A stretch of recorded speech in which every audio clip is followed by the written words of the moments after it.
OPS அவர்களுமே வந்து ஒரு அறிக்கை வெளியிட்டிருக்காங்க. நம்ம வந்து ஜெயலலிதா வழியில் ஆட்சியை தொடரணும்னா நம்ம ஒன்றிட்டு செயல்படணும் அப்படின்னு. நீங்க வந்து உங்களுக்கு உதவி செஞ்சவங்களா அல்லது கட்சி ஒற்றுமையா இருக்கணும் நினைச்சவங்கள பழி வாங்கினது யாரு? பழனிசாமி தான் பழி வாங்கினது. இன்னைக்கு வந்து பழனிசாமி டெல்லியில மோடி பக்கத்துல நின்றுட்டு இருப்பாரு. ஆக்சுவலா அந்த வாய்ப்பை அவர் மிஸ் பண்ணிட்டாரு.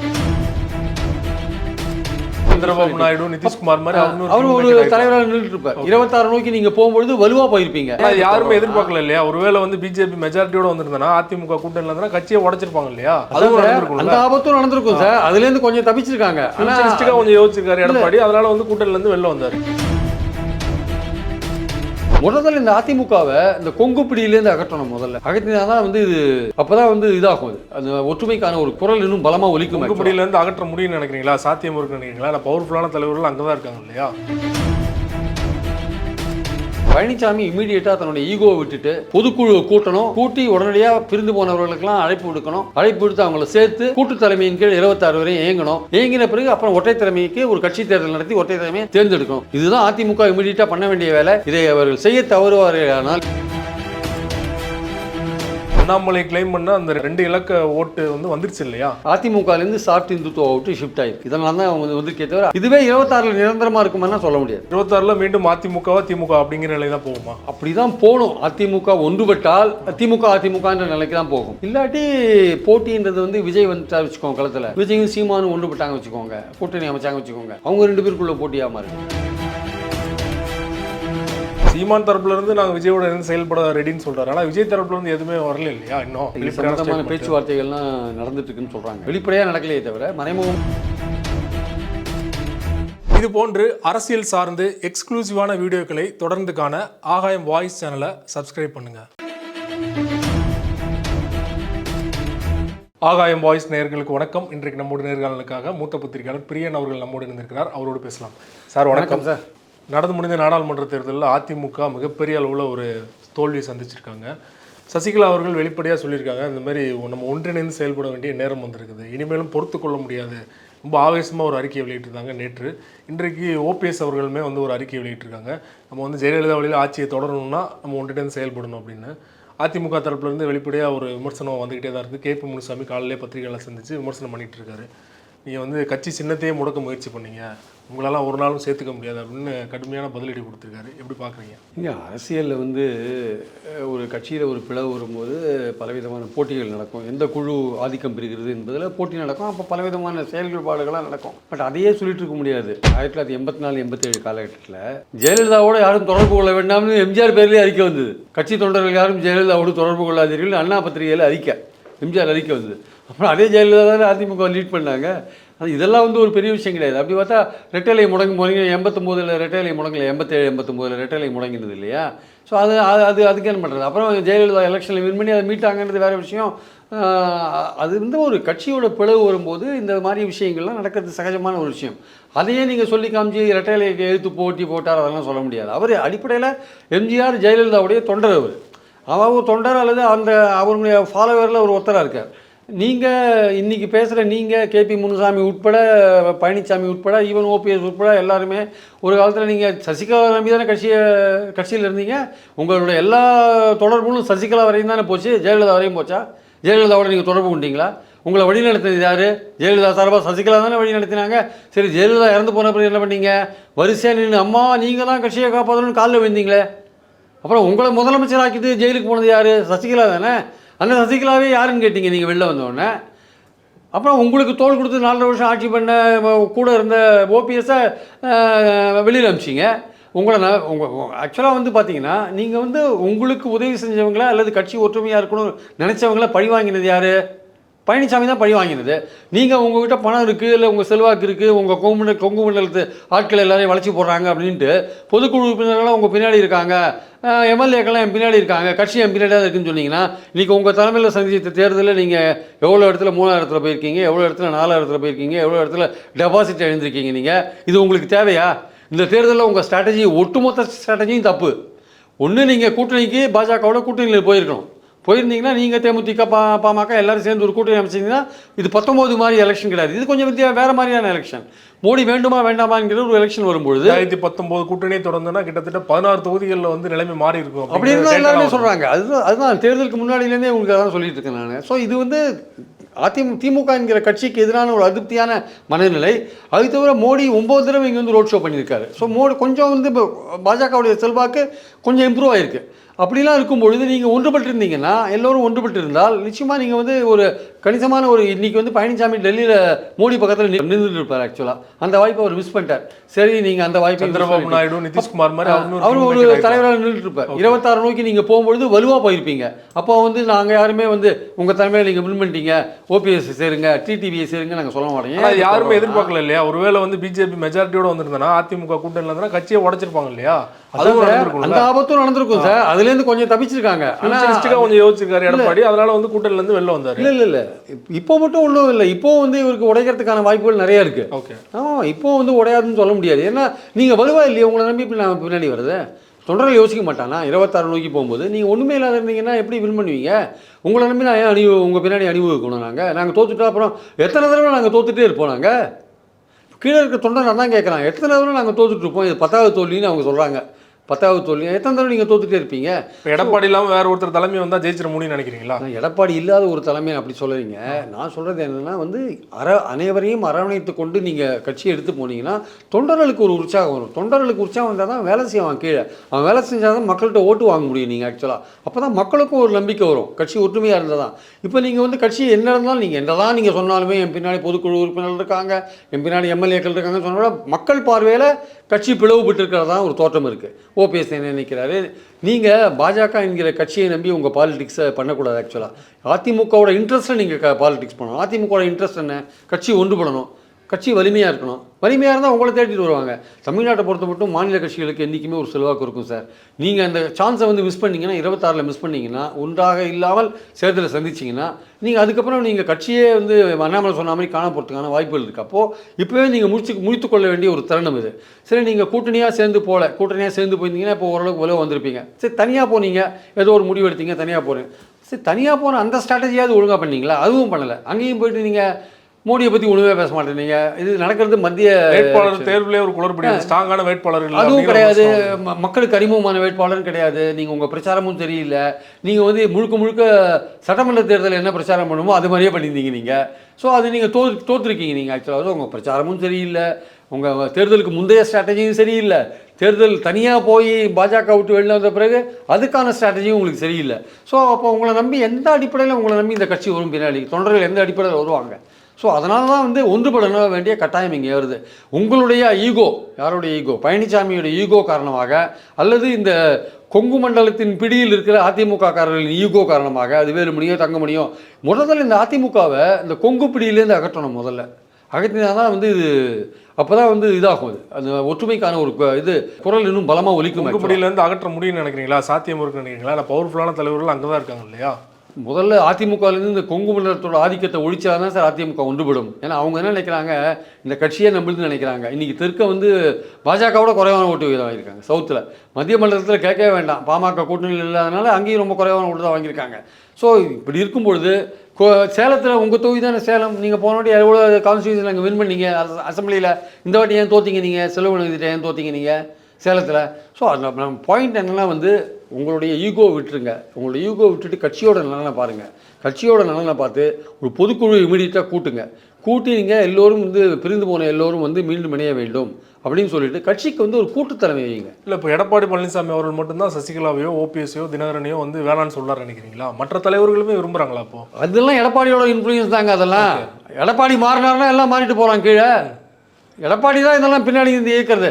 எடப்பாடி அவர் ஒரு ஆளுமை பெற்ற தலைவர். நீங்கள் பேசும்போது ஆரம்பத்தில் சொன்னீங்க இல்லையா, இப்போது டேரெக்டாக வந்து ஜெயலலிதா யாருமே கான்டாக்ட் பண்ண முடியாது, எல்லாமே சசிகலா மூலமாக தான் போகணும் அப்படின்னு சொன்னீங்க இல்லையா? அந்த நிலை வந்து இப்போ சசிகலா கீழே ஒரு அடிமையாக இருக்கணும் அப்படிங்கிறது இப்போ இருக்கிற யார் விரும்புவார் நினைக்கிறீங்க? கடந்த 5 ஆண்டுகளில் வந்து எல்லாருமே வந்து அந்த பாயிண்ட் செயல்பட ஆரம்பிச்சிட்டாங்க. மறுபடியும் சசிகலா கீழே போகணுமா அப்படின்னு விரும்புவாங்க. நீங்கள் சொல்கிற பாயிண்ட் முக்கியமான பாயிண்ட்டு. மறுபடியும் அந்த குடும்பத்துக்கு கீழே போய் நம்ம வேலை செய்யணுமான ஒரு பாயிண்ட் இருக்குல்ல. ஆனால் அந்த குடும்பத்தை சேர்ந்தவங்களும் அதை உணர்ந்துருப்பாங்கல்ல, நம்ம ஒரு காரணமாக இருக்கக்கூடாது. அவங்களும் தங்களை திருத்தின்னு இருப்பாங்கல்ல. நம்மளுடைய பிடியில் வச்சதுனால தான் நம்மக்கிட்ட வர பயப்படுறாங்கன்னு அவங்களும் உணர்ந்துருக்கலாம். அவங்களும் தங்களுடைய போக்கை மாற்றிக்கொள்ளலாம் இல்லையா? கட்சியோட ஒற்றுமை கருதி அவங்களும் ஒரு எல்லோருக்கும் ஒரு சமமான ஒரு வாய்ப்பு கொடுக்குற ஒரு இடமா வந்து அந்த அதிமுக இருக்கிறதுக்கான வாய்ப்புகள் இருக்குல்ல. அதாவது ஒரு ஆதிக்கம் மிகுந்த ஒரு கட்சியாக இல்லாமல் எல்லோருமே வந்து முடிவெடுக்கிற ஒரு கூட்டு தலைமையின் கீழே இயங்குற ஒரு விஷயம் இருக்குல்ல. அது சசிகலா, ஓபிஎஸ், இபிஎஸ், இன்னும் முக்கியமான 6-7 தலைவர்களை போட்டு ஒரு இந்த அடுத்த இந்த 26 தேர்தல் வரையும் ஒரு கூட்டு தலைமையில் அது இயங்கி அப்புறம் நீங்கள் வந்து ஒரு நல்ல ஒரு வெற்றியை காமிச்ச பிறகோ இல்லை ஒரு கணிசமான இடங்களை பெற்ற பிறகோ நீங்கள் பொதுக்குழு கூட்டி ஒரு ஒற்றை தலைமையை நீங்கள் தேர்ந்தெடுக்கலாம். அதுதான் ஒரு முறையான வழியாக இருக்கும், தொண்டர்களுக்கும் நம்பிக்கை கொடுக்கும்.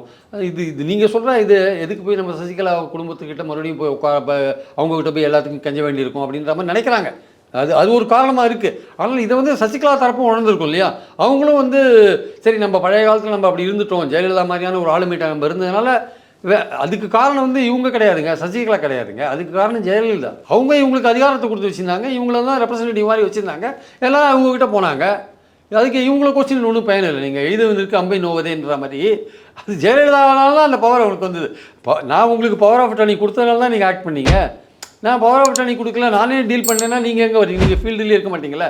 ஜெயலலிதா கொடுத்த பவர் ஆஃப் அட்டர்னியில் அவங்க வேலை செஞ்சாங்க. அதனாலேயே வந்து அவங்க கொஞ்சம் ஆதிக்கம் செலுத்திருக்கலாம். ஆனால் இப்போ ஜெயலலிதா என்ற ஆளுமை இல்லை. அப்போ அவங்களும் வந்து தங்களுடைய நிலைமை என்ன அவங்களுக்கும் தெரியும் ஆக்சுவலாக வந்து. அதனால் அவங்களும் வந்து ஒரு எல்லோருக்குமான சம வாய்ப்பு, ஒரு தோழமையோடு இயங்குறதுக்கான வாய்ப்புகள் அங்கேயும் இருக்குது ஆக்சுவலாக. அப்படி தான் நம்ம அதை எடுத்துக்கணும் ஆக்சுவலாக. அதனால் பழனிசாமி ஆட்கள் பயப்பட வேண்டிய அவசியம் கிடையாது என்பது என்னுடைய கருத்து. அதனால் இயல்பாகவே வந்து இவர்கள் ஒன்று சேர்ந்து ஒரு கூட்டு தலைமையின் கீழே வந்து கட்சியை இமீடியட்டாக இயக்க வேண்டிய அவசியம் இருக்குது. பழனிசாமி தன் பிடிவாதத்தால் தொண்டர்களை வந்து சமாதானப்படுத்துறதுக்கு நாங்கள் 20% வாங்கிட்டோம், 18% வாங்கிட்டோம், 8% வாங்கிட்டோம்னு கதையெல்லாம் சொல்லியிருந்தாருன்னா அது எடுபடாது. ஏன்னா நீங்கள் போன வாட்டி போட்டி போட்டது 22 தொகுதியில், இந்த வாட்டி 35 தொகுதியில் போட்டி போட்டு நீங்கள் இந்த பர்சன்டேஜ் 1% ஏற்றிருக்கீங்க நீங்கள். அதனால் வந்து இதெல்லாம் வந்து எடுபடாது. எவ்வளோ இடங்களில் நீங்கள் போட்டி போட்டிங்க, எவ்வளோக்கு எவ்வளோ அதிகமாக போட்டி போடுறீங்களோ அவ்வளோக்கு அதிகமாக ஓட்டு வாங்க போகிறீங்க. அதுதான் அடிப்படையான விஷயம். ஸோ பழனிசாமி இமீடியட்டாக தன்னுடைய ஈகோவை விட்டுட்டு பொதுக்குழு கூட்டணும், கூட்டி உடனடியாக பிரிந்து போனவர்களுக்கெல்லாம் அழைப்பு விடுக்கணும், அழைப்பு விடுத்து அவங்கள சேர்த்து கூட்டு தலைமையின் கீழ் 26 வரையும் இயங்கணும். இயங்கின பிறகு அப்புறம் ஒற்றை தலைமைக்கு ஒரு கட்சி தேர்தல் நடத்தி ஒற்றை தலைமையை தேர்ந்தெடுக்கணும். இதுதான் அதிமுக இமீடியட்டாக பண்ண வேண்டிய வேலை. இதை அவர்கள் செய்ய தவறுவார்கள். ஏற்கனவே அவங்ககிட்ட இருக்கிற ஒரு 5லேருந்து 8% ஓட்டு பாஜகவுக்கு போயிடுது. அது வந்து சாஃப்ட் இந்துத்துவ ஓட்டு, அது ஜெயலலிதா இருந்தபோது இருந்த ஓட்டு, அது உயர் ஜாதி ஓட்டு, அதெல்லாம் அங்கே போயிடுது. உயர் ஜாதின்றது பிராமின் மட்டும் கிடையாது, வேறு பல உயர் ஜாதிகளும் இருக்காங்க. அந்த ஓட்டு அங்கே பாஜகவுக்கு போயிடுது. அதனால் இனிமேல் பழனிசாமி பிடிவாதம் மீதையும் பிடிக்காமல், நொண்டி சாக்குகள் சொல்லாமல், சமாதானம் சொல்லாமல், தொண்டர்களை ஏமாற்றாமல், ஓபிஎஸ் அறிக்கையில் சொன்ன மாதிரி தொண்டர்களை தொடர்ந்து இதே மாதிரி சொல்லி ஏமாற்ற முடியாது. ஏமாற்றாமல் இம்மீடியட்டாக வெளியில் வந்து ஒற்றுமைக்கான ஒரு குரல் கொடுக்கணும். இல்லை நாங்கள் இப்படியே தான் இருப்போம், எங்கள் கொங்கு பிடியிலேயே இந்த கட்சியை வச்சுருப்போம், நாங்கள் சின்ன எங்ககிட்ட இருக்குன்னு போயிருந்தாருன்னா அந்த கட்சி அடுத்த எலெக்ஷனில் 26 எலெக்ஷனில் அது கொங்கு மண்டலத்து கட்சியாக சுருங்கி ஒன்றுமே இல்லாத போய்டும் என்பது என்னுடைய கருத்து. தேர்தலுக்கு முன்னாடியே பாஜக வந்து அதிமுக எதிர்க்கட்சி இல்லை, நாங்கள் தான் எதிர்க்கட்சி அப்படின்னு கிளைம் பண்ணிட்டு இருந்தாங்க. இப்போது நாடாளுமன்ற தேர்தல் முடிவுகள் வந்ததுக்கப்புறம் பார்த்தீங்கன்னா 9 இடங்களில் வந்து 2வது இடம் பிடிச்சிருக்காங்க பாஜக தனித்து. கூட்டணியோட சேர்த்து 12 இடங்கள் வந்து 2வது இடம், அதிமுக 3வது இடத்துக்கு போயிருக்காங்க. சில இடங்களில் 4வது இடம் கூட போனதா செய்திகள்லாம் வந்துட்டு இருக்கு இல்லையா? உண்மையிலேயே தமிழ்நாட்டில் பாஜக வளர்ந்துருக்குதுன்னு நினைக்கிறீங்களா இந்த நாடாளுமன்ற தேர்தலில்? சார், தமிழ்நாட்டில் நீங்கள் சொல்கிற அந்த 8 இடங்கள் 2வது இடம்லாம் யாருன்னு பார்த்தீங்கன்னா முக்கியமான ஆட்கள் போட்டி போட்ட இடம் சார். அதெல்லாம் அது அந்த ஏசி சண்முகமோ இல்லை வந்து நாகேந்திரனோ, தமிழிசை சவுந்தரராஜனோ, இல்லை ஏசி சண்முகமோ இல்லை, நான் சொல்கிறது ஒரு முக்கியமான ஆட்கள் போட்டி போட்ட இடத்துல அவங்க 2வது இடம் வந்திருக்கலாம், நான் இல்லைன்னு சொல்ல வரல. ஆனால் இதுவே வந்து பாஜகவுடைய நிரந்தர ஓட்டு கிடையாது. இந்த 11% இருந்தே நிரந்தர ஓட்டு கிடையாது. அந்த 11%லேயே பாமக ஓட்டு கலந்துருக்குல்ல. சிதம்பரம், திருவண்ணாமலை கான்ஸ்டியூன்சினா பாமக தான் ஓட்டி போட்டிருக்காங்க. அதெல்லாம் சேர்ந்து தானே இது 11% வருது. நீங்கள் அவங்க நின்று வென்ற கான்ஸ்டியூன்சியை வச்சு தான் நீங்கள் இந்த பர்சன்டேஜ் அரைவ் பண்ணுறீங்க. நீங்கள் அந்த நின்று தோற்ற கான்ஸ்டியூன்சியில் பாமக ஓட்டு இருக்கா இல்லையா? நான் 100 ஓட்டு வாங்கினேன்னா எனக்கு 80 ஓட்டு வந்தால் 20 ஓட்டு பாமக ஓட்டாக இருக்கும்ல. அப்போ 100 ஓட்டு அது அப்படி அந்த கணக்கில் தான் போனால் அப்போது பார்த்தா திமுக கூட்டணியில் வந்து எல்லாருமே காங்கிரஸ் இருக்காங்க, எல்லாருக்குமே அப்ளை ஆகும். இது எல்லாருமே அப்படி தான் வளர்றாங்க இல்லையா? நீங்கள் டோட்டலாக ஓட்டு பார்த்தீங்கன்னா 18% ஓட்டு வாங்கியிருக்காங்க. யார்? பாஜக கூட்டணி 18% ஓட்டு வாங்கியிருக்காங்க. அதில் 6% உங்களுக்கு இருக்குது. ஸோ அப்போ வந்து பாஜக வாங்கினா ஒவ்வொரு தொகுதியிலும் வாங்கின ஓட்டில் 6% பாமகன்னு வச்சுக்கலாமா? நம்ம இல்லை 5% பாமகன்னு வச்சுக்கலாமா? இப்போ அந்த 5% கழிச்சிட்டு பார்த்தா ஒட்டுமொத்த 11% வருமா வராதா? வராது இல்லை. எப்படி ஒன்று வராது ஆக்சுவலாக. இல்லை, பாமகவிற்கே பார்த்தீங்கன்னா தமிழ்நாடு ஃபுல்லாக செல்வாக்கு இருக்கா? வட மாவட்டங்கள் மட்டும் நான் சொல்கிறது வட மாவட்டங்கள் மட்டும் தான் சொல்கிறேன். நான் வட மாவட்டங்கள் மட்டும் தான். இப்போ உதாரணமாக சிதம்பரம் அண்ட் இது சொன்னேன், திருவண்ணாமலை சொன்னேன். ஓகே, அந்த 2 கார்த்தியாயினியும் அசோத்தாமனும் போட்டி போட்டாங்க. அந்த 2 தொகுதி வச்சுக்கோங்களேன், பாஜக சார்பில் போட்டி போட்டாங்க. அந்த 2 இடத்துலையும் பாமக ஸ்ட்ராங், 2 இடத்துலையும் பாமகக்கு ஸ்ட்ராங் ஆட்கள் இருக்காங்க. அப்போ அவங்க ஓட்டு கணிசமாக இங்கே வந்திருக்கும்ல. ஸோ அதனால் பாயிண்ட் என்னென்னா வந்து 11% இருந்து நிரந்தரமான பர்சன்டேஜ் கிடையாது. இது வந்து அந்த இந்துத்துவ ஓட்டுல மென்மையான அதிமுக இருந்த இந்துத்துவ ஓட்டு இங்கே வந்திருக்கு. இல்லை, அண்ணாமலை கிளைம் பண்ண அந்த 2 இலக்க ஓட்டு வந்து வந்துருச்சு இல்லையா? 2 இலக்க ஓட்டு எப்படி வந்ததுன்றதுனா இந்த மாதிரி தான் வந்திருக்கு. முக்கியஸ்தர்கள் போட்டி போட்ட தொகுதியில் அதிகமான ஓட்டுகள் வாங்கியிருக்காங்க. அதிமுகலேருந்து சாஃப்ட் இந்துத்துவ விட்டு ஷிஃப்ட் ஆகிருக்கு. இதனால தான் அவங்க வந்திருக்கே தவிர அண்ணாமலையோட அப்புறம் மோடியோடைய இதுக்காக மோடி தொடரணுன்றதுக்காக தமிழ்நாட்டில் போட்டுக்கலாம், நான் இல்லை மறுக்கலை. அவரோட இமேஜ் கொஞ்சம் ஒர்க் அவுட் ஆகிருக்கலாம். 9 தடவை இங்கே ரோட் ஷோ வந்தார், 9 தடவை ரோட் ஷோ பண்ணார். அது ஒரு காரணமாக கூட இருந்திருக்கலாம், சொல்ல முடியாது. அதனால் இதெல்லாம் ஒட்டுமொத்தமான ஒரு ரீசன்ஸ்னால தான் அந்த 11% வந்திருக்கு. இதுவே 26 நிரந்தரமாக இருக்குமானா சொல்ல முடியாது. 26 மீண்டும் அதிமுகவா திமுக அப்படிங்கிற நிலை தான் போகுமா? அப்படி தான் போகணும். அதிமுக ஒன்றுபட்டால் அதிமுகன்ற நிலைக்கு தான் போகும். இல்லாட்டி போட்டின்றது வந்து விஜய் வந்துட்டா வச்சுக்கோங்க களத்தில், விஜயும் சீமானும் ஒன்றுபட்டாங்க வச்சுக்கோங்க, கூட்டணி அமைச்சாங்க வச்சுக்கோங்க, அவங்க 2 பேருக்குள்ள போட்டியாக மாறிடுங்க. சீமான் கூட அங்கீகாரம் வாங்கிட்டார் இல்லையா தேர்தல் ஆணையத்திட்ட? அதான் அவரும் அங்கீகாரம் வாங்கிட்டாரு. ஸோ அவருக்கும் மைக் சின்ன நிரந்தரமாக வந்துடும் அவருக்கு ஆக்சுவலாக. ஸோ விஜயும் அவருக்கு ஒரு அண்டர்ஸ்டாண்டிங் ஏற்கனவே ரீச் ஆகிடுதுன்ற மாதிரிலாம் பேச்சு இருக்குது ஆக்சுவலாக. ஸோ அது எவ்வளோ தூரம் உண்மைன்னு தெரியாது. அதனால் அவங்க ஒன்றுபட்டாங்கன்னா அது ஒரு வலுவான ஃபோர்ஸாக மாறும். அப்போ ஓட்டு பிரியும். ஆட்சிக்கு வருவாங்களா இல்லையான்னு தெரியாது. இந்த 2 வருஷத்தில் திமுக எப்படிப்பட்ட செயல்பாடுகள் செய்யும், அது மக்களுடைய செல்வாக்கு இன்னும் மேலும் வளர்க்குமா இல்லை பின்னாடி போகுமான்றதை பொறுத்து இருந்து பார்க்கணும்.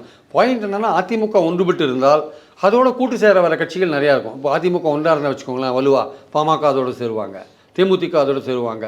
பொதுவாகவே மக்கள் வந்து தமிழ்நாட்டு மக்கள் வந்து ரேஷனல் பார்ட்டியை ப்ரிஃபர் பண்ண மாட்டாங்க, ரீஜனல் பார்ட்டியை தான் ப்ரிஃபர் பண்ணுவாங்க. அப்போ அதிமுகவுக்கு வாய்ப்புகள் கூடுதலாக இருக்கிறதுக்கான வாய்ப்புகள் இருக்குது. அது ஒரு குறைந்தபட்சம் ஒரு 15-20% 20% ஓட்டு நிரந்தரமாக ரெட்டைலைக்கு இருக்குன்றது தமிழ்நாட்டில் இருக்குது.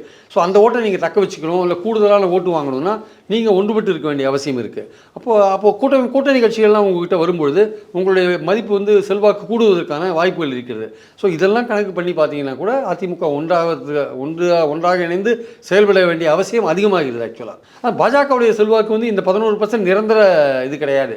இது இந்த தேர்தலில் மோடி வேண்டுமா வேண்டாமான்ற போது அவங்களுக்கு ஏற்கனவே நான் சொன்ன மாதிரி அதிமுக ஷிஃப்ட் ஆன ஓட்டு, அவங்களுக்கு இருக்கிற 3-4% ஓட்டு, இதெல்லாம் சேர்ந்தா இது வந்திருக்கு ஆக்சுவலாக. இப்போ நாம் தமிழருக்கு அங்கீகாரம் கிடைச்சிருக்குது. போன நாடாளுமன்ற தேர்தலோட வந்து 2 மடங்குல 4% எவ்வளோ வாங்கினாங்க, இதோட 8% வாங்கியிருக்காங்க இல்லையா? அவங்களோட கரும்பு விவசாயி சின்னமே வந்து கிடச்சிருந்தா இதோட அதிகமாக போயிருக்கும் நினைக்கிறேன். இதோட நிச்சயமாக அதிகமாக வாங்கியிருப்பாங்க. ஓகே, அது வந்து அவங்களுக்கு ஒரு 1% 2% ஓட்டை குறைச்சிருக்குன்னு தான் என்னுடைய கருத்து. அவங்க ரெட்டை இலக்கத்தில் போகலான்னு பார்த்தாங்க, அது முடியல அவங்களால. ஆனால் இதுவே இந்த சின்னத்திலே அவங்க ரெக்கக்னிஷன் அவங்க வாங்குறாங்க. 8% வாங்கினாலும் ரெக்கக்னிஷன் வாங்குறாங்க அவங்க. ஸோ அடுத்த இதில் வந்து அவங்க நான் சொன்ன மாதிரி விஜயோட கூட்டு சேர்ந்தாங்கன்னா கண்டிப்பாக ஒரு கணிசமான ஓட்டை வந்து இன்க்ரீஸ் பண்ணுவாங்க. அசம்பிளியில் நுழையிறதுக்கான வாய்ப்புகள் கூட இருக்குது ஆக்சுவலாக. சீமான் தரப்புலேருந்து நாங்கள் விஜயோட இருந்து செயல்பட ரெடின்னு சொல்கிறாரு. ஆனால் விஜய் தரப்புலேருந்து எதுவுமே வரல இல்லையா இன்னும்? இல்லை, சம்பந்தமான பேச்சுவார்த்தைகள்லாம் நடந்துட்டுருக்குன்னு சொல்கிறாங்க ஆக்சுவலாக. ஓகே, வெளிப்படையாக நடக்கலையே தவிர மறைமுகமான பேச்சுவார்த்தைகள்லாம் போயிட்டு தான் இருக்குது ஆக்சுவலாக. விஜய் அவர்கள் கட்சி ஆரம்பிச்சா கண்டிப்பாக கூட்டணியோட தான் போவார்னு நினைக்கிறீங்க? தனியாக போனால் அவர் ஜெயிக்க மாட்டார். அவருக்கு 12% ஓட்டு கிடைச்சா அதிகம் ஆக்சுவலாக. 10லேருந்து 12% ஓட்டு அவருக்கு இருந்தால் அது பெரிய விஷயம் அவருக்கு. அதனால் இந்த மாதிரியான ஒரு எஸ்டாப்ளிஷ்டு பார்ட்டி நாம் தமிழர் மாதிரி அவருடைய கொள்கைகளுக்கு கருத்துக்கு ஏற்றபடி இருக்கிற ஒரு பார்ட்டியாக நாம் தமிழர் இருக்கலாம். ஸோ சேர்ந்து இயங்கினாங்கன்னா அவங்க வந்து குறைஞ்சபட்சம் 20% ஓட்டை வாங்குறதுக்கான வாய்ப்புகள் இருக்குது. அப்போது நிச்சயமாக ஒரு எம்எல்ஏக்காகி நாம் தமிழர் எம்எல்ஏக்கள் அசம்பிளிக்குள்ளே போகிறதுக்கான வாய்ப்புகள் இருக்குது. ஸோ அதை வந்து சீமான் மிஸ் பண்ண மாட்டான்னு நினைக்கிறேன். ஏன்னா ஏற்கனவே இங்கே எஸ்டாப்ளிஷ் ஆகியிருக்கிற பார்ட்டிகளோட கூட்டணி வச்சா தான் ஊழல் போன்ற விஷயங்கள்லாம் முன்னாடி வரும். ஏற்கனவே அவங்களெல்லாம் அவர் விமர்சித்து பல தடவை பேசிட்டார். அவர் விமர்சிக்காத அவருடைய கொள்கையோடு கருத்தோடு ஓரளவுக்கு ஒத்து போகிற ஒரு கட்சியாக விஜய் கட்சி இருக்கிறதுக்கான வாய்ப்புகள் இருக்குது. அதனால் அதோடு சேர்றது பெட்டர்னு அவர் நினைக்கலாம். இப்போ திமுக போட்டியிட்ட 21 தொகுதியிலே வென்றிருந்தாலுமே போன வாட்டி வாங்கினதோட பெர்சன்டேஜ் கம்மியாக இருக்குது, அந்த பெர்சன்டேஜ்லாம் மற்ற கட்சிகளுக்கு போயிருக்குது அப்படிங்கிற ஒரு பார்வை முன்வைக்கப்படுது இல்லையா?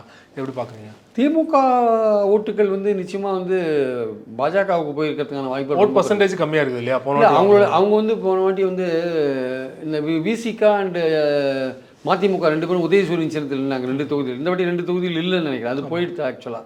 ஸோ அதனால் வந்து இதுக்கு இருக்கிற ஆன்டி இன்கம்பன்சி கொஞ்சம் இருக்குது. திமுகவுக்கு ஒரு ஆன்டி இன்கம்பன்சி இருக்குது, அது இல்லைன்னு நம்ம மறுக்க முடியாது. ஏன்னா கவர்மெண்ட் சர்வெண்ட் டீச்சர்ஸ்லாம் கொஞ்சம் அதிருப்தியில் இருக்காங்க. இந்த ஒரு 1000 ரூபா கொடுக்குறது 1 கோடி பேருக்குன்னு கிடைக்கல, அவங்க கொஞ்சம் அதிருப்தியில் இருப்பாங்கல்ல. ஸோ அந்த மாதிரி அது ஆன்டி இன்கம்பன்சி. அப்புறம் மின் கட்டண உயர்வு போன்ற விஷயங்கள்லாம் நிறையா இருக்குது. அதனால் அதெல்லாம் வந்து ஆன்டி இன்கம்பன்சி சேரும். அவருக்கு திமுகவுக்கு ஆதரவு ஓட்டுகளும் பெருகி இருக்குது, அதே சமயம் ஆன்டி இன்கம்பன்சியும் இருக்குது. ரெண்டுமே இருக்குது. ரெண்டுமே இருந்தாலுமே அந்த கூட்டணி 47% ஓட்டு வாங்கிட்டாங்களே. ஓகே, 47% ஓட்டு வாங்கியிருக்காங்க அந்த கூட்டணி. ஸோ பாயிண்ட் என்னென்னா வந்து அந்த அதிருப்தி ஓட்டுகள் ஓரளவுக்கு மற்றவங்களுக்கு போயிருக்கலாம், அதில் வந்து சான்ஸ் இருக்குது. அதனால் அது குறைஞ்சிருக்கலாம், ஓட்டுக்கள் குறைஞ்சிருக்கலாம். அது ஏன்னா அது ஒரு ஆளுங்கட்சிக்கு எப்படிப்பட்ட சிறப்பான ஆட்சியை கொடுத்தாலுமே நீங்கள் ஆன்டி இன்கம்பன்சி இருக்கும். இப்போது 10 வருஷம் ஆட்சியை கொடுத்த மோடிக்கு இப்போ ஆன்டி இன்கம்பன்சி இல்லையா? அவருக்கு ஒரேடியாக எதிர்பார்த்த அளவு பெரிய அளவு இல்லை, பட் ஏதோ ஓரளவுக்கு இருந்து அவருடைய செல்வாக்கை குறைக்கிற மாதிரியான ஒரு சூழல் வந்திருக்குல்ல. அதே மாதிரி கிட்டத்தட்ட. ஆனால் வந்து டிஎம்கே இருக்கிற ஆன்டி இன்கம்பன்சி அவங்களோட வெற்றியை பாதிக்கலைன்றதை நீங்கள் பார்க்கணும். ஓகே, அவங்களுடைய வெற்றியை பாதிக்கலை, ஆனால் வெற்றி வித்தியாசத்தை பாதிச்சிருக்கு. அந்த வெற்றி வித்தியாசத்தை பாதிச்சிருக்கு. அந்த வெற்றி வித்தியாசம் பல இடங்களில் 3 லட்சம் 3.5 லட்சம் 4 லட்சம்லாம் போன வாட்டி நிறையா இருந்தது. இந்த வாட்டி பார்த்தீங்கன்னா 2 லட்சத்துக்கு கீழே தான் பல தொகுதிகளில் கீழே போயிருக்கிறத நம்ம பார்க்குறோம். ஸோ அந்த ஆன்டி இன்கும்பன்சி தான் அங்கே பிரதிபலிச்சிருக்கு. வெற்றியை பாதிக்கிற அளவுக்கு ஆன்டி இன்கும்பன்சி இல்லை, ஆனால் வெற்றி வித்தியாசத்தை பாதிக்கிற அளவுக்கு ஆன்டி இன்கும்பன்சி இருக்குது. மோடி வேண்டுமா வேண்டாமா அப்படிங்கிற தேர்தல்னால வந்து ஆன்டி இன்கம்பன்சி அவங்களோட வெற்றி தோல்வியை பாதிக்கல அப்படின்னு எடுத்துக்கிட்டாலும் 2026 தேர்தல் வந்து திமுக சவாலாக தான் இருக்குமா? கண்டிப்பாக சவாலாக இருக்கும். அது வந்து எந்த விதமான சந்தேகமும் கிடையாது. அதுவும் அதிமுக ஒன்றுபட்டு இருந்தாங்கன்னா ரொம்ப சவாலாக இருக்கும். அதிமுக ஒன்றுபட்டு தேமுதிக பாமக போன்ற கட்சிகள் அதோட கூட்டணியில் இருந்தாங்கன்னா, ஒரு பக்கம் விஜய் சீமான் இந்த மும்முனை போட்டி வந்து வச்சுக்கோங்களேன், அப்போ வந்து அது மும்முனை போட்டி திமுகவுக்கு சாதகமாக இருந்தால் கூட போட்டி பலமாக இருக்கும்.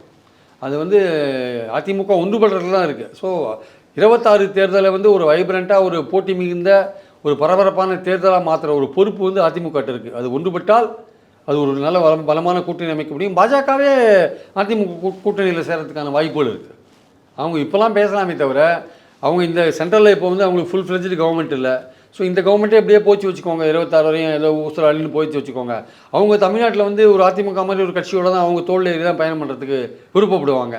ஸோ அந்த மாதிரி இருக்கும்பொழுது அதிமுகவுக்கான வாய்ப்புகள் அதிகரிக்கிறதுக்கான வாய்ப்பு இருக்குது. அவங்க ஆளுங்கட்சியாக வருவாங்களா இல்லையா தெரியாது. திமுகவுக்கு ஒரு டைட்டான ஒரு போட்டியை கொடுக்கறதுக்கான வாய்ப்புகள் இருக்குது ஆக்சுவலாக.